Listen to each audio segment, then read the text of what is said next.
नमस्कार सभी भैया बहनों को। आज की इस बौद्धिक कक्षा में एक नई कहानी लेकर उपस्थित हूँ। ये कहानी त्रेता युग की है। उस युग में एक ब्राह्मण दंपत्ति रहा करते थे जिनका नाम था महर्षि शांतनु और पत्नी का नाम था देवी ज्ञानवंती। दोनों को कोई पुत्र नहीं था। वृद्धावस्था आ चुकी थी, उन्हें पुत्र नहीं था। इस कारण वे हमेशा चिंतित रहते थे कि पता नहीं हमें पुत्र होगा कि नहीं होगा। इसी चिंता में मग्न एक दिन ये दोनों बैठे हुए थे। उसी समय महर्षि नारद का आगमन उनके यहाँ हुआ। नारद को देखते दोनों दंपत्ति उठ खड़े हुए, साष्टांग प्रणाम करके उनका आदर सत्कार किया। और जब नारद जी चलने लगे तो उनके आदर सत्कार से प्रसन्न होकर नारद जी ने उन्हें सौभाग्यवती और पुत्रवती होने का आशीर्वाद ज्ञानवंती को दिया। ज्ञानवंती जब इस आशीर्वाद को सुनी तो उसकी आंखें अश्रु से भर गई और रोते हुए महर्षि नारद से पूछा, हे देवर्षि, क्या मेरे भाग्य में पुत्र है? महर्षि नारद ने हंसते हुए जवाब दिया, हाँ देवी, आपको एक तेजस्वी पुत्र प्राप्त होगा और इसके लिए ब्रह्मा जी की तपस्या करनी होगी।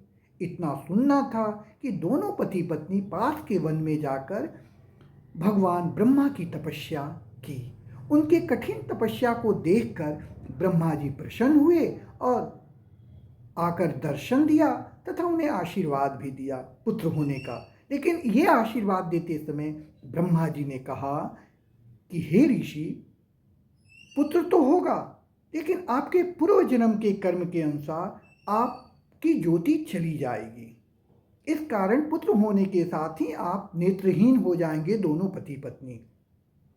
ऋषि प्रसन्नता में उन्होंने कहा कि मुझे पुत्र तो होगा देव, मैं अपनी ज्योति भी गंवाने को तैयार हूँ। मुझे वो दृष्टि भी नहीं चाहिए, बस मुझे पुत्र चाहिए।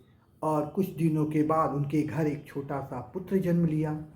उस पुत्र का नाम इन्होंने बड़े प्यार से श्रवण कुमार रखा। वह बालक बड़ा तेजस्वी था और बचपन से ही माता पिता की सेवा में मन लगाकर कार्य किया करता था। सुबह में उठना, माता पिता के लिए जल की व्यवस्था करना, उन्हें स्नान कराना, उनके पूजा पाठ की तैयारी करना, घर को साफ सुथरा करना और खाना बनाकर उन्हें खिलाना, इस प्रकार करते करते वो बालक युवावस्था में आ गया। उसने अपने माता पिता की सेवा में कोई भी कसर नहीं छोड़ी, जिससे उसके माता पिता बड़े प्रसन्न रहते थे। एक दिन उसके माता पिता ने अपने पुत्र से तीर्थाटन करने की इच्छा जाहिर की। पुत्र बिना हिचकते हुए जवाब दिया कि मैं तुरंत तैयारी कर रहा हूँ आप दोनों को तीर्थाटन ले चलने के लिए। और बांस का एक डंडा लाया, उसमें बहंगी बनाई और उस बहंगी में अपने माता और पिता को बिठाया और कंधे पर लेकर निकल पड़ा तीर्थाटन के लिए। हर तीर्थों का दर्शन कराते करते वो चलता गया, कहीं नहीं थकता। उसके चेहरे पर कोई शिकन नहीं थी।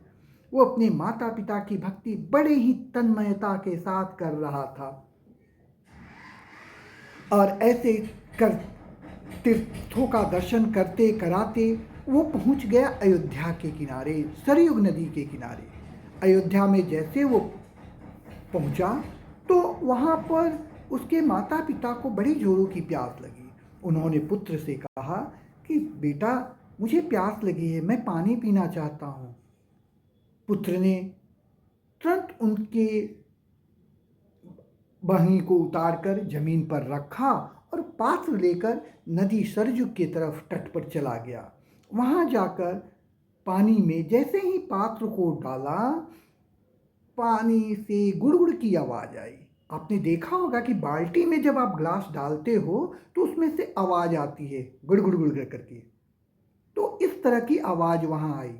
दैववश उसी समय महाराज दशरथ, अयोध्या के जो चक्रवर्ती राजा थे, शिकार करने निकले हुए थे। उन्हें शब्द भेदी बाण आती थी चलाना। शब्दों के आधार पर शिकार को बाण चलाते थे। जैसे इनके कानों में गुड़गुड़ की आवाज़ पहुंची, उन्होंने तीर चला दिया। वो शब्द भेदी बाण था। तीर सनसनाता हुआ निकला और जाके श्रवण कुमार के सीने में लग गया। श्रवण कुमार हे राम कहकर नदी के किनारे गिर पड़े। मनुष्य की आवाज़ सुनकर चक्रवर्ती राजा दशरथ घबरा गए और तेज कदमों से जब वहाँ गए किनारे तो देखा कि अरे ऋषि कुमार बाणों से बिध कर गिरा हुआ है, उसके सीने से लहू खून निकल रहा है। जाके उन्होंने हाथ जोड़ा और ऋषि कुमार से पूछा कि आप कौन हैं, हमसे गलती से बाण लग गई। ऋषि कुमार ने कराहते हुए जवाब दिया, हे राजन, मेरे वृद्ध माता पिता पास ही पड़े हुए हैं, उन्हें प्यास लगी थी जिनके कारण मैं पानी लेने आया था। मेरे माता पिता को यह पानी पिला दीजिएगा क्योंकि मैं तो अब मृत्यु के निकट हूँ। इतना कहकर श्रवण कुमार ने प्राण त्याग दिए। राजा दशरथ दुखी मन से, भारी मन से उस पात्र में पानी लेकर उस वृद्ध माता पिता के पास गए और जाकर पानी दी। पानी जब दे रहे थे और उनकी जो चलने की आवाज़ थी, इसको सुनकर दोनों वृद्ध माता पिता, अंधे माता पिता ने कहा कि तो मेरे श्रवण के पैरों की आवाज़ नहीं है, ये कौन व्यक्ति है। और उन्होंने पूछा। तब राजा दशरथ ने सारी कहानी बता दी और अपराध बोध में वहाँ हाथ जोड़कर खड़े हो गए और उन्होंने बताया कि आपके पुत्र की मृत्यु मेरे शब्द भेदी बाण से हो गई। इतना सुनना था कि दोनों माता पिता हाय श्रवण करने लगे और करते करते उनके प्राण निकलने वाले ही थे। तब तक उन्होंने राजा दशरथ को श्राप दिया कि जिस तरह हम लोग अपने पुत्र वियोग में प्राण त्याग रहे हैं, ठीक उसी तरह आप भी अपने पुत्र वियोग में प्राण त्यागेंगे। इतना कहकर दोनों दंपतियों ने प्राण त्याग दिया। उनकी अंतिम क्रियाकर्म दशरथ ने किया और दुखी मन से अपने राज्य वापस आ गए। आप सभी को पता होगा कि जब भगवान राम का वनवास हुआ था, उस पुत्र वियोग के कारण ही राजा दशरथ की प्राण गई थी। और ये क्यों हुआ था? क्योंकि उन वृद्ध माता पिता का श्राप असर कर गया था।